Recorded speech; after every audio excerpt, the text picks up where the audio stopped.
Hey y'all, welcome back. Beautiful day out here in the pecan orchard. This big old pecan orchard is on the property here where I work. And I love coming out here and having lunchtime. It's just so nice out here. You know, I kind of get in the shade a little bit or whatever. And I just always enjoy it. Enjoy coming out here, taking a little break, getting away from the warehouses, getting away from everybody. I just enjoy it.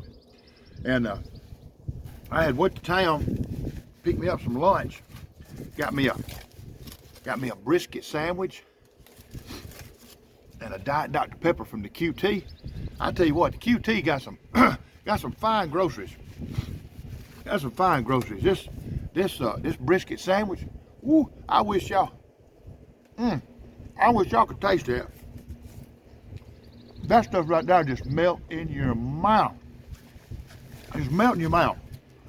But I also had to go to the parts store and pick me up a spark plug from a garden tiller. Bought this garden tiller about 3 years ago over at Tractor Supply. And it's been fine. And last year it got to where it wouldn't crank. And I put the stupid thing up. And I didn't have much of a garden last year. I done it by hand. And I just planted some tomatoes and peppers. Well, I want to have a little bit bigger garden this time. And I pulled that thing out and I said, well, I got to see about getting it fixed. So I pulled it, checked everything that I know how to check. I pulled the spark plug out, went and got me one. So I got to get that spark plug put in it. And if that don't make it start, if it don't start by putting spark plug in it, well then I'll just have to load it up and take it, you know, to the shop and have it fixed.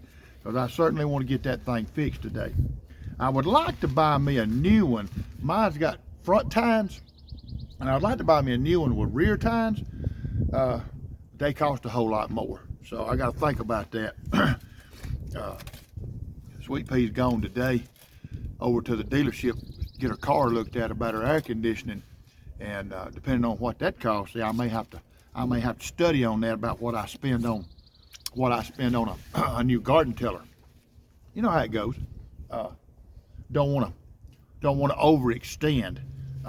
Certainly want to make sure that my transportation is taken care of before I worry about anything else. So we get that took care of. And that's some good Diet Dr. Pepper. Just can't go wrong with Diet Dr. Pepper ever. Never go wrong with Diet Dr. Pepper.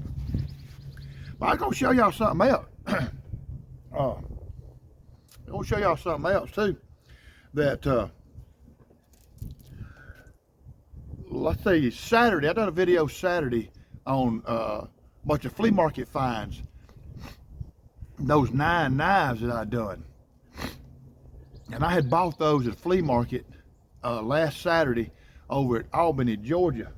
But about 4, maybe 3 or 4 Saturdays ago, I was up at the flea market in Macon, up there called Smiley's. And I'd picked up 2 or 3 knives. I'm gonna show y'all one of them today. I'm just over the moon about it. And hang on just a second. Let me get a measuring tape. Hang on just a second. I'm gonna get my measuring tape. Now I'm gonna tell y'all, every time I do a video out here, that old trains are coming. And I ain't even gonna stop it. We're just gonna let that train come right on. When it gets close enough with that horn, I'll just hush, or I'll talk really, really loud. But it'll come on by pretty quick. But I'm gonna measure this thing. I'm gonna use my Evans white tape. This thing right here is like from the 60s or 70s. I love collecting these old tapes right here. It's just amazing that they survive. I love them. Tell you what we'll do. While that train's coming by, let's get us a bite of this brisket sandwich.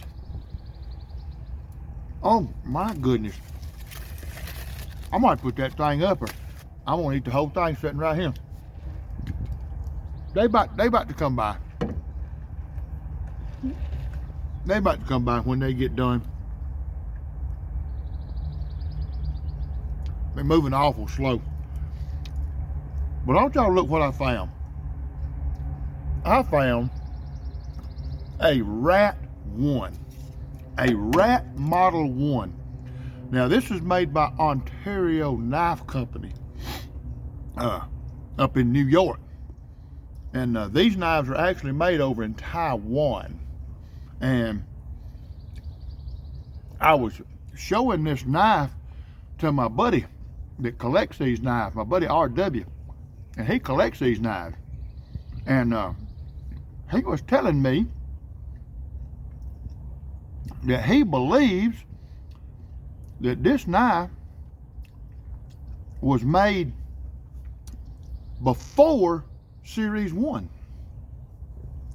Now, if you look, you'll notice that all the hardware is not black, the liners are not black, you know, they're all stainless. And those handles, they're like a green, they're like a chartreuse, between a green and a yellow, kind of like a chartreuse, which was not a common handle color. And it's G10, and man, these knives, they're on bearings. You can position the clip in 4 different areas, kind of like them Spydercos do. And let me turn this thing down here a little bit where you can see a little bit better. And it's got that etching on the blade right there, that Randall's Adventure Training, and it's Model 1, and it's AUS 8 blade steel. Now, my experience is that the AUS 8 and 10 is some mighty fine blade steel, mighty fine. Got a high flat grind, got jimping on it. I've always kind of wanted one of these Rat 1s, and I just looked right up on this thing in the wild on a table there at the flea market, and I picked it up. And you look right here, and right here where it says Taiwan, the stamp, the Taiwan stamp, the W is a capital, stands out in the middle, which is completely different than like a Series 1 or a Series 2, my understanding. So I wound up finding something that was fairly rare, according to my source, and I'm just tickled with it. I like it. It's a man's knife right here now. This is a man's knife. If you measure this thing, this knife is let's get a good measurement on it. This knife is about 5 1/16. It's slightly over 5, but it's not. Yes, it's 5 1/16.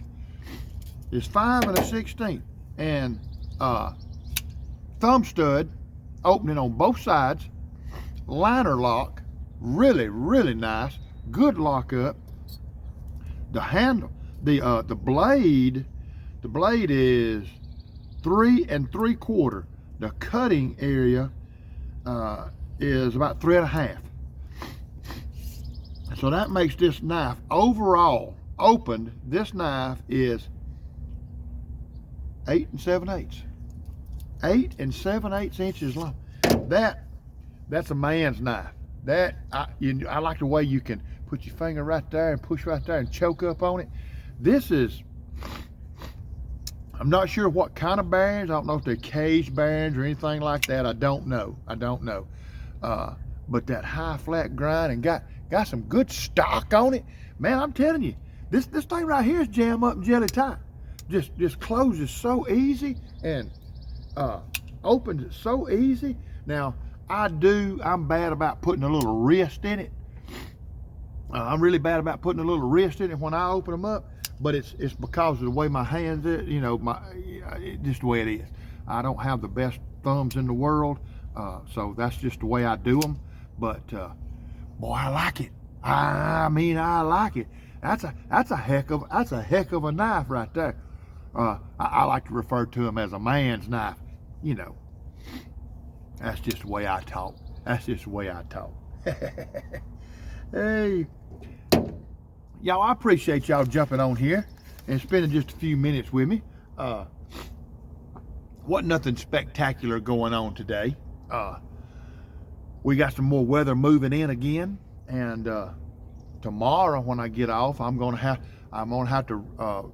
I had my spigot outside the house wrapped, and when that last cold storm and snow and all hit down here, well, it went away, and I unwrapped it because I wanted to be able to use my water hose and all. So now I got to wrap it back up, and I went by Home Depot and I picked me up a new heat lamp bulb because my other one blowed. So I got to get that back in the well. So tomorrow's Wednesday. So Thursday when I get home, I'm gonna have to get all that done if I don't do it tomorrow, and get ready for because Thursday night and Friday night it's gonna be in the 20s again. I'm about tired of that. I ain't gonna tell you no lie. I ain't about tired of it. I'm all the way tired of it. No bout to it. I'm all the way tired of it. As far south as I am, it ain't supposed to be cold like that down here. You know, it ain't supposed to be cold like that down here. I'm told you, I'm tired of that. I'm Terry. This is my ordinary life. I'll see y'all soon.